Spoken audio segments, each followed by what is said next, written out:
சில அழுகையின் பள்ளத்தாக்கை தேவன் அனுமதிக்கிறது தேவ இரக்கத்தை பெற்றுக்கொள்வதற்காக. ஆமென். இன்னைக்கு தேவ சமூகத்துல கண்ணீரோடு இருக்கிறவர்களை பார்த்து இந்த வார்த்தையை தீர்க்க தரிசனமாய் சொல்லுகிறேன். உங்கள் கண்ணீர் நிமித்தம், அழுகை நிமித்தமாய் கர்த்தருடைய இரக்கம் உங்க மேல, கர்த்தருடைய இரக்கம் உங்க மேல. எத்தனை பேர் ஆமென் சொல்லுவீங்க? நம்ம அழும்போது வேடிக்கை பார்க்கிறவர்கள, அழுத உடனே இரக்கம், 3 மாசம் கிடைக்காத இரக்கம், வெளிப்படாத இரக்கம், பிள்ளை அழுததும் கிடைச்சிட்டு, ஹல்லேலூயா. அலைந்த போது காணாத துறவு ஆகார் அழுத போது கண்டாள். ஆமென், ஆமென், ஆமென்.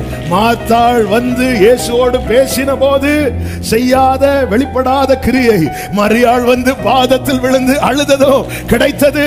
சில கண்ணீரின் பள்ளத்தாக்கு உனக்கு கிடைச்ச பனிஷ்மெண்ட் அல்ல, உனக்கு கிடைக்க போகிற இரக்கத்திற்கான அடையாளம்.